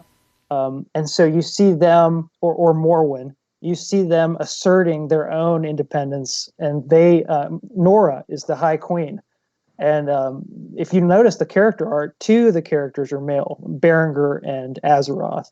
But the majority of characters Berenguer actually accompanies in these stories, whether it's Princess Ravena, Morwen, Azora, some others I haven't introduced yet are women. I actually enjoy writing how these characters interact with Berenguer, and I thought it would be boring if it was just Berenguer and a bunch of guys palling around all the time. I actually really appreciate the way you write women, because I think a lot of, as Wayne was hinting at, a lot of fantasy authors fall foul of making women just something to look at in books. Your characters, some of the women maybe mentioned that they may be somewhat pretty, but that's like a passing observation for Berenguer, who doesn't care. He's really more interested in what they can provide to help him, do his quest while they get in his way. And you end up seeing that they're, as I said, in their own way, terrifying. Sometimes, often actually more so than Berenguer. partly because you start to see him redeem himself over the course of book 2. And so, and I don't want to spoil anything, so I have to be careful with what I say. But there are a lot of characters that have a lot of depth as women. And that's really good to see in fantasy, where there's only a single male main character, that you're willing to flesh out the characters who may be fleeting based on book to book, or at least until book 3, as you say, and book 4 come together. But it's good to see that you give them a lot of depth, and I appreciate that. So one of my other questions is regarding magic. So magic's something that in many fantasy novels, you tend to find that it's this mystical force that whoever has access to magic is an all-powerful being and can only be beaten by magic. And I love that Berenguer is just this guy who's really good with weapons. He's really good with an axe, fairly good with a sword, better than most, but not the best. And he's got his bow as well. And a dagger in his boot, of course. And that's that. He's not some mystical figure. He's not the one. He's not the chosen one. He's just a guy who's had a really horrible time in his life, and he's thriving on his hatred and his loyalty to his queen, and probably some sort of vengeance based on his past as well. And he doesn't care. He has a dislike for magic, a strong dislike for it, and certainly a distrust for it. And I do notice that in book 2, he eventually realizes, oh, well, I suppose it can be useful to have on my side. But I love the fact that magic is this thing that isn't an all-powerful, solves all the problems, click the fingers, and then it's sorted. Instead, in fact, some of the main characters struggle to do very minor magical tasks. And I love that. It's a strenuous thing, because that's the problem with magic in any real... in any of these fantasy books where there's like a real sense of extreme magic, it would just solve all the problems instantly, right? In reality, if you can really just transport anywhere, cast any spell as you please, and you don't get tired, there wouldn't be any problems, or there wouldn't be anybody left, right? Because everybody would be dead. And I think in your book you cover that very nicely by making the magic have these tight controls as to how it's used and who can use it and how much. Yes, there are levels of magic. Yeah. For the exact reasons that you outlined. Those were my concerns going into writing this fantasy series. I have at the top gods, and then right underneath them sorcerers. Sorcerers, there are a very limited amount of sorcerers in my book, and I distinguish in my books, and I distinguish those from then the lower orders, the magicians and the mages. If you look, it was very important to me not to make magic just some get out of jail free card. And I've written a short story with Princess Ravena that actually turned into about 100-page story where she's talking to Lady Imogen and some of the characters from the Wrath of Lords. And she mentions that it's not just this excuse to have a do-over. You can't just use it to do whatever you want. And there might be magic is strong enough to where you might be able to do that, but you would have to be hundreds of years old and have an incredible amount of experience, and it would not be without cost. So it's just this force that I only have a few characters that pop up in my books that can use it on the scale you're talking about, and they're godlike beings or sorcerers. And even sorcerers are limited by their inexperience and knowledge. And then the mages are basically warrior magicians in my books. And then magicians are more like prophets in the Bible. So think about, yes, Elijah could call down fire from heaven, but then mainly the roles of prophets were to say, oh, this is God's will, or I'm interpreting this dream for you, or I can do this minor miracle. But it's not just I can do whatever I want whenever I want because I have all this power. And sometimes it might not be as reliable too. And they're limited by their own endurance and knowledge. That's really interesting. And I do appreciate that. I think that's one of the main aspects that, again, we're saying at the very start of the show, what makes your books in the realm of fantasy unique. I think the way that you explain what magic is very unique. And I also love, I haven't seen too much of this so far, but I really enjoy the concept of runes and how they're these strange magical artifacts that even magicians aren't entirely sure how to use them or struggle to use them. But they're sort of revered and seen as a terrible, terrifying object that people don't want to touch or be near. It's really a really fun concept. So in terms of Warden of Fal, I've got another couple of ones here. You've released many books this year, and you said there's 2 more to go. Do you imagine there's going to be any of these side stories that you mentioned being published? Like you said, there's this new one that you have, this 100-page one. Yes. Daughter of Sorrow, that follows Princess Ravena. She's one of my favorite characters to write. I love her character. She's in many ways a parallel to Berenguer. I spoke about how I enjoy doing the foils, the characters that bounce off shared trauma. They understand each other. And so I wanted to touch on some of the events that took place in Wrath of Lords. Wrath of Lords ends on such a sour note. The village and the people there have done some pretty terrible things. Everything is bleak. So it was fun to go back and touch on those characters, and Lady Imogen in particular, and say, well, you positioned yourself as this great champion of the people, and then you became just as bad as your uncle. How do you live with yourself? And then to bring Ravena into contact with her, it was to answer your question. I'm getting sidetracked again. I do that sometimes. Right. To answer your question, I have the Path of Vengeance short story available on Amazon. I have a Morwen short story that's 75 pages. That's basically Morwen's origin story. That's another 99-cent story. For every piece of art that you've shown, I want to write a story about that character. So Path of Vengeance is a Nora short story. The Heart of Magic is a Morwen short story. The Way of Rage is my Berenguer short story, and that will either be published sometime after November 24th or by January of next year. Daughter of Sorrows, my Ravena short story, that should be published in early November. Okay, thank you very much for that. I've got one final question that's regarding to Warden of Fal, and then the rest of the questions are very general, so we can talk about some of your other books. I know we focused on Warden of Fal because that's what we've read.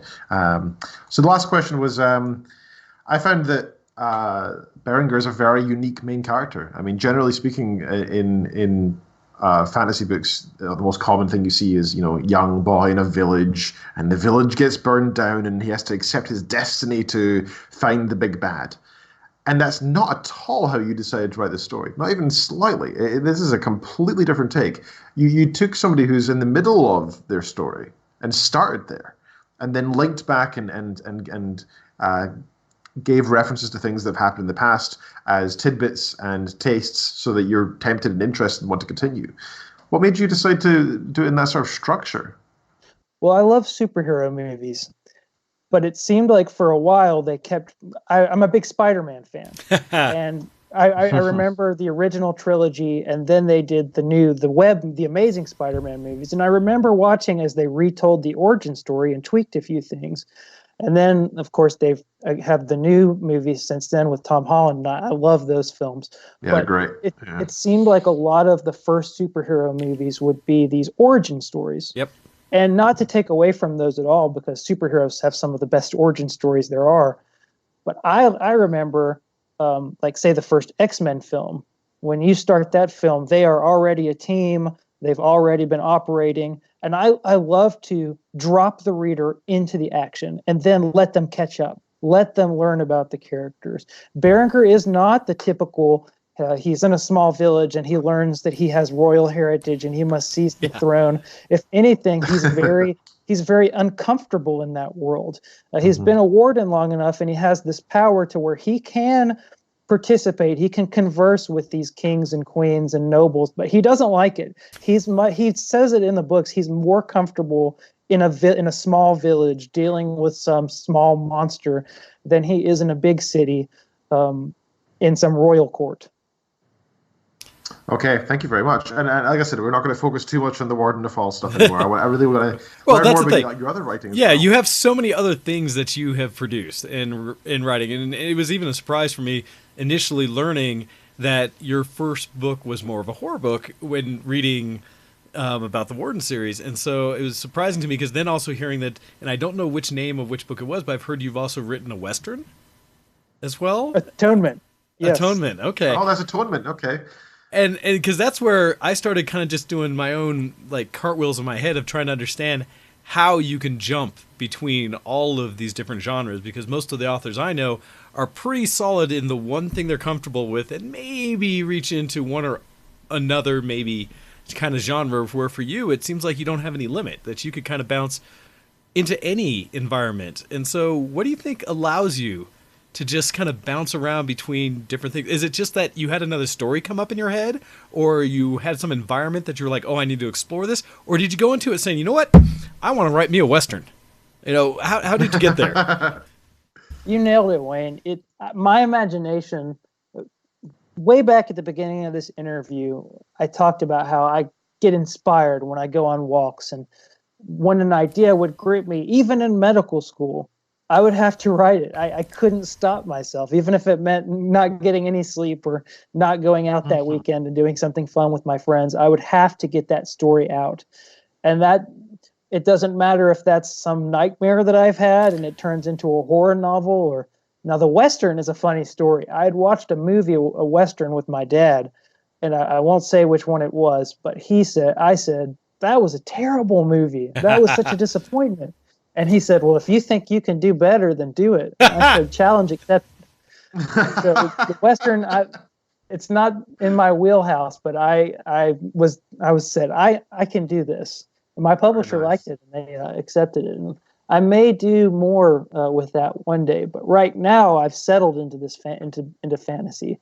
The Berenguer books those are my primary focus right now. No, absolutely. No, Do you see yourself exploring other genres in the future?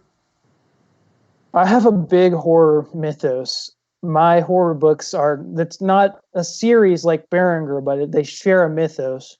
And I want to return to that one day down the line.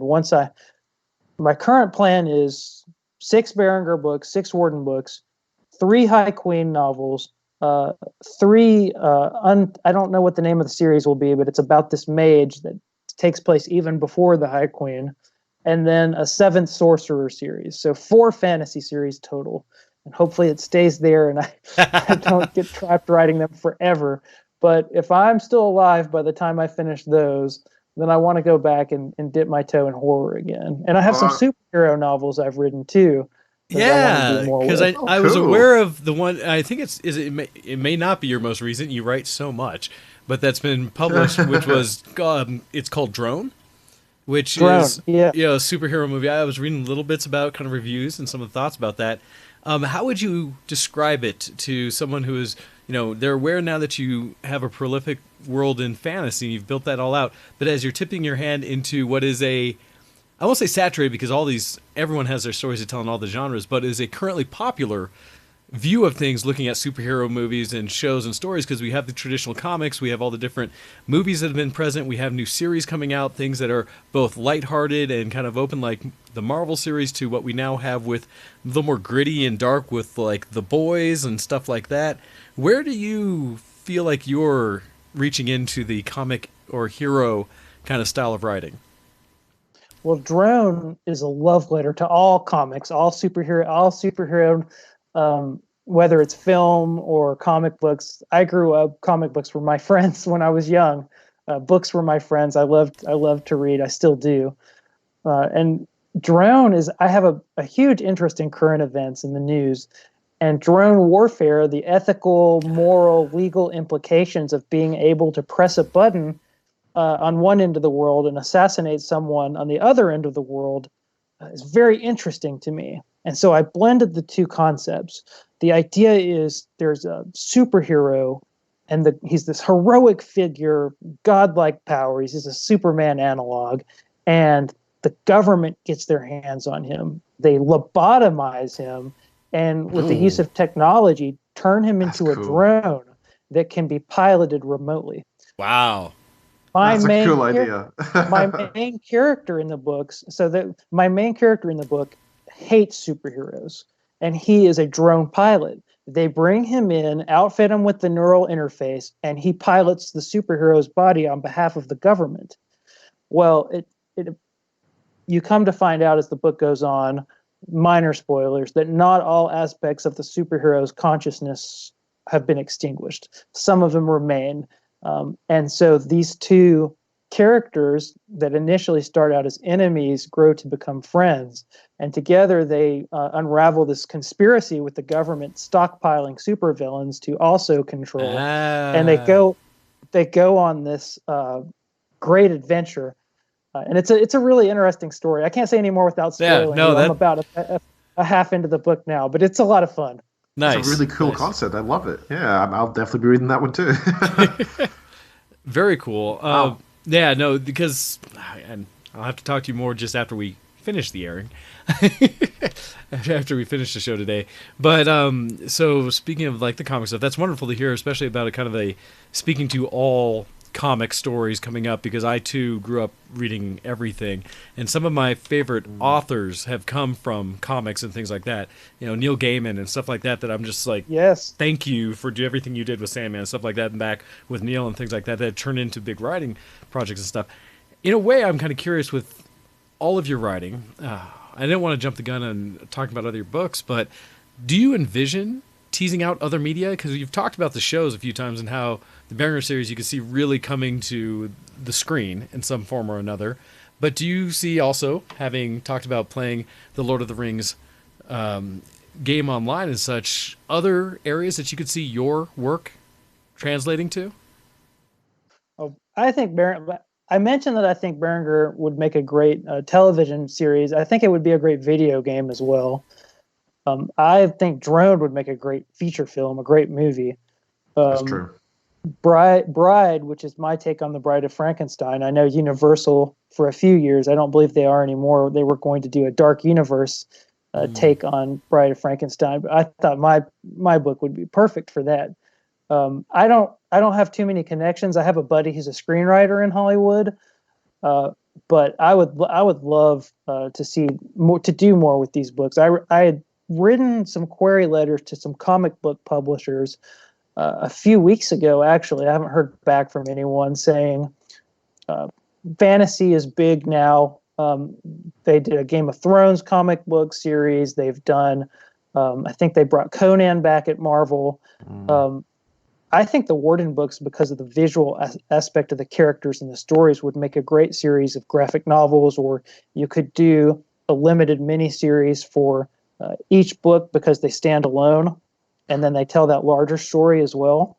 I think that they would look really great as a sword and sorcery comic book series. Yeah, and that visual art also draws me into, and because I've talked before about the rules of the world, where I think also to levels of like pen and paper, tabletop gaming and stuff like that, to you name it, the kind of areas that you could explore what the world is.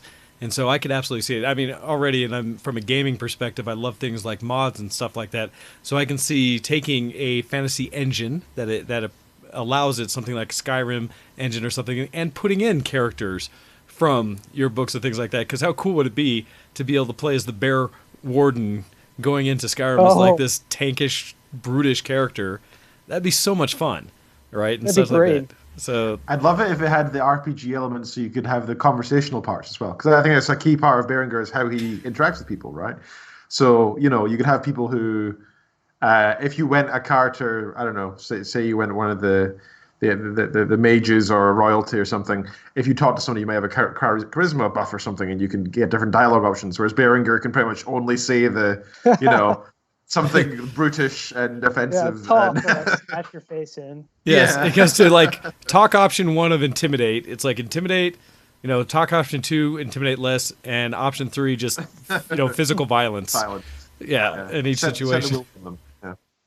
Well, and it's funny because when I think about pen and paper type thing, I was actually, as you were talking about the strengths that Berenguer had, I was starting to think of the character sheet and kind of going through. It was like, okay, so low charisma, pretty high constitution, obviously, decent will, maybe not the, intelligence is high enough as well, but, maybe luck is a little more average or a little low. Like, low. Right? Yeah, those kind of, I was starting to think through the character sheet, because so many of my friends love to do that in general with almost any character you're introduced with, to try to figure out what their skills and things like that are. And so I could absolutely see his character translating.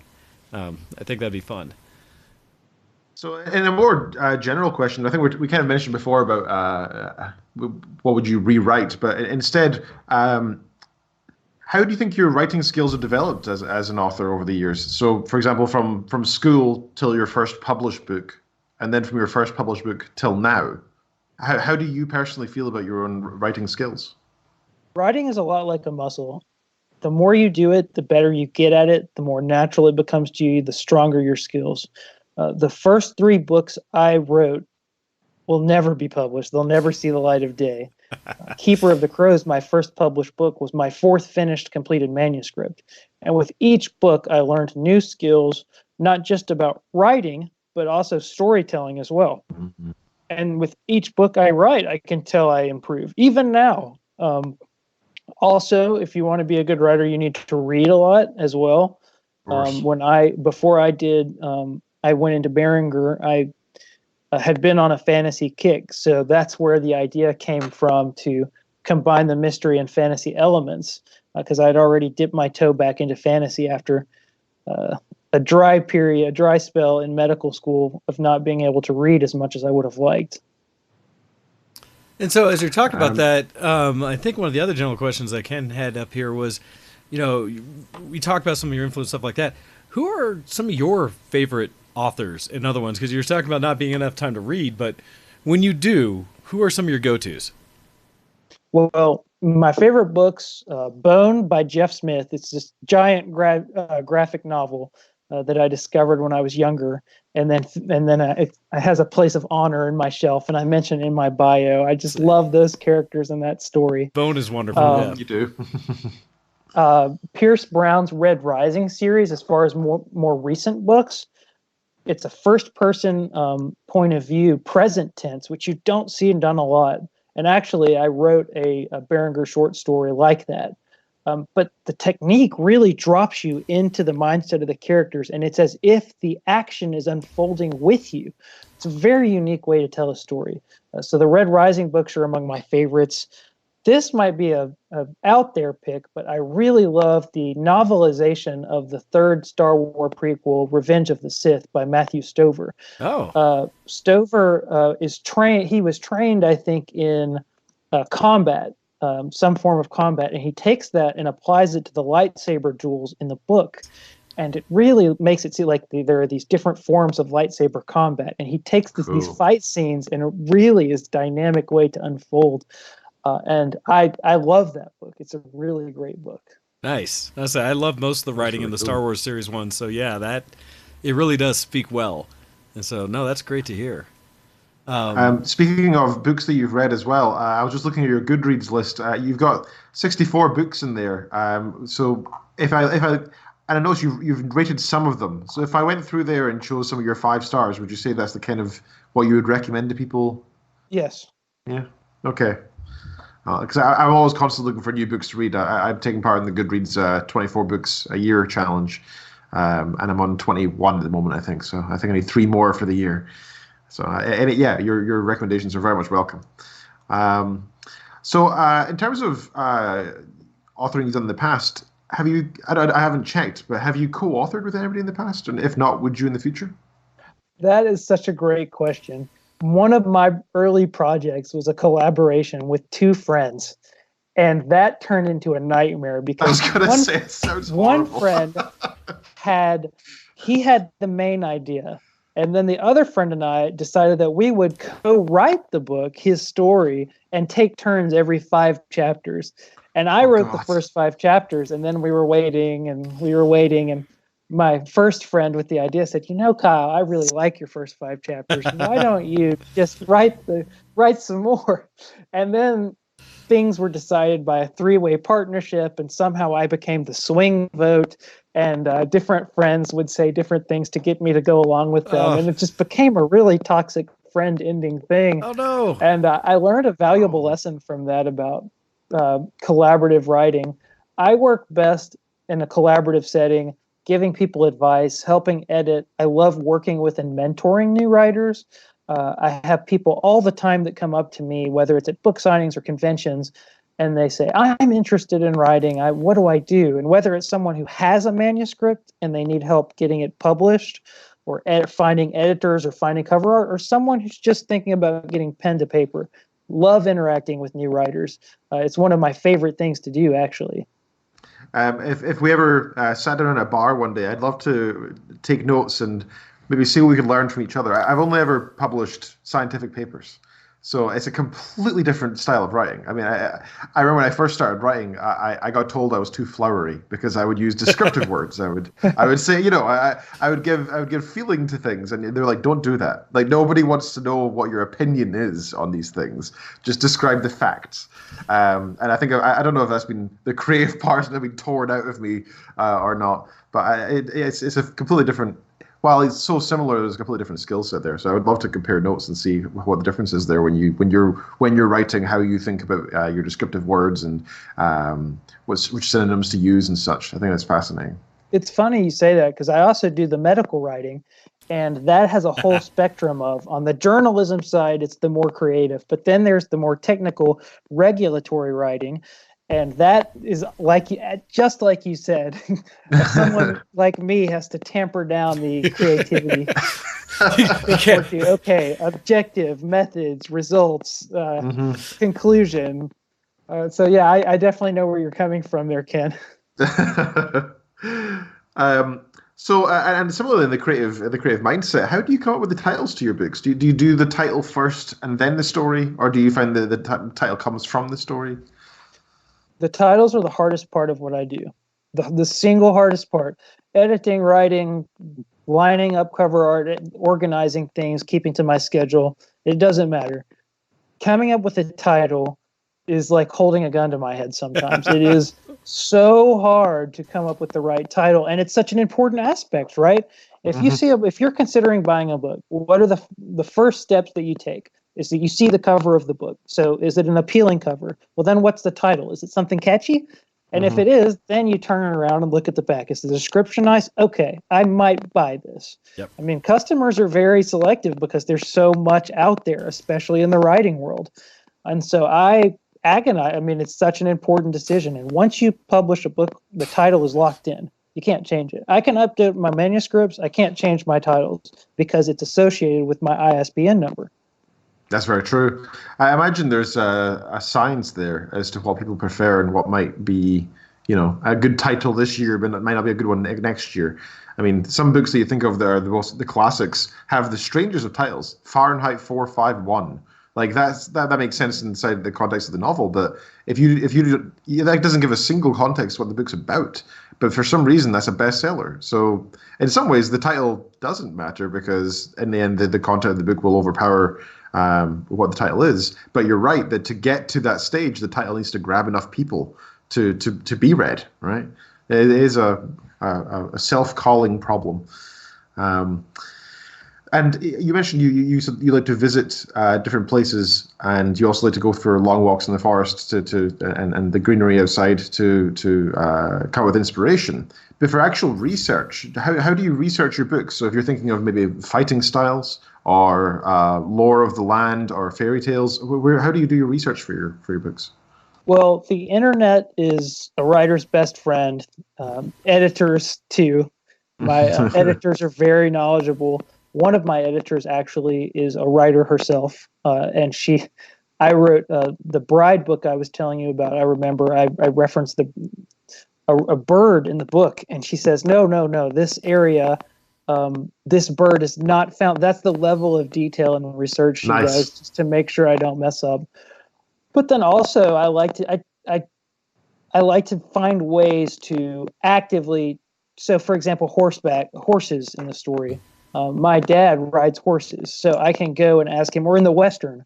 I'm not a big gun guy, but my dad is. And so I say, is this accurate? This loading of this particular gun? Would you choose a rifle for this? Would you choose a shotgun, a pistol? I'm not afraid to ask questions or reach out to people or email. I remember doing some police research for some of the mystery novels that I had written because readers are smart. Readers are intelligent. And if you mess up, they'll call you on it. And that's never fun. And I'm sure there's nothing cringier as a reader than reading through a book that says, you pull out your, I don't know, what's normally a 6, I don't even know what you call it, a gun that can take 6 bullets, and you say you put 8 shells in it or something. Nothing would make you cringe as much as an incorrect error there, right? That's really interesting. If you ever have any questions or want to talk to somebody about artificial intelligence, I'm happy to lend us some opinions. So how has your fan base been over the years? Have they ever surprised you? Have you ever, for example, I don't know, found something in your mail that you didn't expect that was either good or bad or anything like that?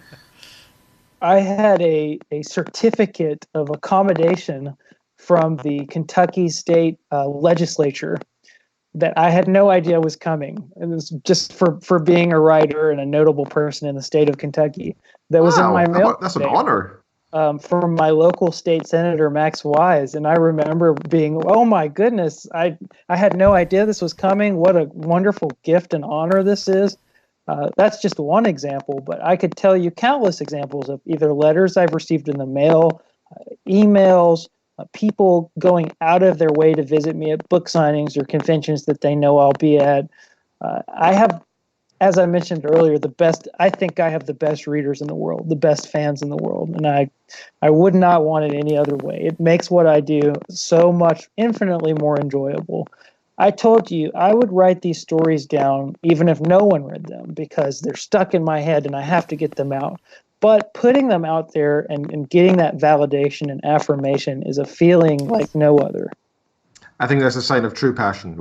We've always said the same thing about this show. We said, even if we have no listeners, we'll do it because we enjoy it, not for any other reason.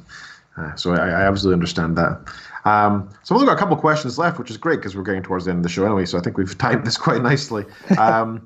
So just in general, for when you're reading, do you prefer listening to Audible yourself or any audio format, or do you prefer to read in the written format? So I prefer the written format, but I'm having listened to Matt's take on these books, I have started downloading, I think my most recent purchase, I downloaded an Iron Druid book, I believe. I forget what the title is. I haven't started listening to it yet. But I thought, I'm going to give this a try. I read somewhere that you actually retain and learn, your brain is more active when you're listening to it than when you're reading it. That makes sense. I think it depends on how. I've been listening recently to. I tried to listen to Marcus Aurelius' Meditations. I'm quite interested in Stoic philosophy, and I tried to listen to it. And that was the worst mistake I've ever made because it's the kind of book that every word, every line is so important. You need to stop and ponder it. And you can't do that when you're listening to something. But I find with any kind of fiction, most nonfiction, to be honest, you can listen to it quite safely. It's only, I suppose these near scientific or philosophical books that make it difficult to listen to. So yeah, fantasy books I love to listen to, and I love to be able to listen in the car when I'm doing chores. It means that I can enrich things that would normally be really boring and dull in day-to-day life. I can actually enjoy. I look forward to doing my dishes now because it means I get to listen to a book. Yeah. Sorry, that's my own personal experience. And what about your other hobbies? What do you enjoy doing in your spare time? You've mentioned a few video games. Do you get much time for that these days? My most recent video game, I played Man of Medan, which is this loose sequel to Until Dawn, the horror game. I really, as I said, enjoy horror, and I like that aspect of the game where you can influence the outcome. So there are like 64 different possible endings, and you help decide whether these 5 characters live or die in different combinations. And I also enjoy playing it with my friends so I can see the choices they make. I like board games a lot. Betrayal at House on the Hill. Yes. Nice. As far as tabletop games like Gloomhaven is a fantasy game. Very good. I think it would be really neat for someone to write about that world. I thought if not for the Berenguer books, I would contact Isaac, the guy who came up with the game, and say, you should have a series of novellas, first person, from a type of a character of each of these different species you've created. And then you can tell a larger story, but then really explore that type of character in their back, because it's such an interesting game. I don't know, have either of the two of you been exposed to Gloomhaven? Yes, there's a lot of depth to the game, and it's quite complex to get into at the start, but it's a lot of fun. Yes. Mm-hmm. Wayne, have you played it before? I have not played that one, and that's one I keep a list. Okay. As it's fun to hear all the stories of kind of the things you're experiencing, what you're playing, Kyle, because that is absolutely what like my groups of friends get together when I host my. I'm silly. My 3-day weekend gaming events where we do like a Friday night of just board games and then Saturday, Sunday playing computer games as a LAN. Those are the kind of things we all bring together in kind of those experiences of those games that we like to sit down and just really enjoy. And so it's fun to hear kind of those things. Are there any games, and I love that you're talking so much about the horror genre because this being Halloween season, being October and leading into all things spooky, are there any things you would really recommend to our fans, especially from the gaming side? You mentioned the one you're playing now, but others that you've just stand in your mind as like some of the scariest things you've experienced over time, or just the most depth in a horror game or story or something that you would want our fans to also check out? In terms of video games, I would say Until Dawn is fun because of it's because of the decision element. Alan Wake used to be my favorite game of all time. I really enjoyed Alan Wake. Yeah, very it's good. still probably in my top 5 because of the writing element, the story element, and the horror element. I remember getting on Google News and always checking to see, is there a sequel in development? Is there a sequel? Come on, Remedy. But I love that game. As far as board games go, but Dead of Winter is fun. It's a zombie-based game. Betrayal at House on the Hill. Betrayal Legacy has been released now. So you actually are impacting the board over a series of 10 different haunts that start with the very first settlers who settled the house. And it goes from the 1600s all the way to the 2000s. That's and cool. You're following these families. So it's more... Whereas the original Betrayal on the House, you're building this house and there's a lot of variability. So there's a story, but there are a lot of things that change every time you play it. With Legacy, you still have you're generating the house, but it's more directed. The story is more focused, which I actually really enjoy and highly recommend.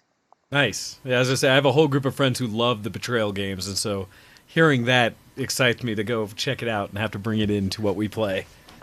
Nice. So the last couple of points I have to say, Kyle, is that your hobbies and your career as well fit in very well with our community. So thank you so much for being on the show today. We really do appreciate it. Is there anything that you would like to give a shout out to? Anywhere you'd like to point fans to where they could pick up your books, or any of your social media you'd like to point them towards? I would say Amazon is a great place to follow me. You can also find my books, of course, and then in my bio, it has the link where you can subscribe to my email. So everything Kyle related is on Amazon. I do have a Facebook page. I don't do as much with it. It's mainly there for advertising. I do more promotion on my personal Facebook page. I don't do Twitter anymore. Being with the medical school really limited my time to where I could either write or do medicine, but I didn't have time to then also have a website and develop that side of things more like I wish I could have. And then now, as I'm in the process of moving into a new position as a medical writer, that's something that I'm also going to have to deal with as well. Yeah. Okay, that's great. Thank you so much. We did have your Instagram tagged on the stream as well, so anybody who's watching there can also follow you on the Kyle Alexander on Instagram. That's right. Okay, so thank you so much. We really do appreciate you having you on, Kyle. Thank you, everybody, for listening in today. And Wayne, thank you again for hosting. We do appreciate it. Of course. And thank you, everyone, for joining us as you do every week on Show X. We look forward to seeing you again next week. And thank you very much, Kyle, for joining us and have learned so much about the storytelling that you do and the books that you have present. Cannot wait to get out there and experience more of it. That it's exciting. Mm-hmm. Have been looking forward to this. And so definitely another shout out and thank you to you for joining us this week on Show X. So everybody, we will catch you again next time. I'm not sure if Ken will, but I will be jumping into the Discord after the show and would love to check out and have further conversations for any of you that would like to join us there. And with that, we are out of here, everyone. Thanks again, and we'll catch you again next week. Bye, everybody. You've been listening to ShowX on VTWProductions.com. See you next zombie!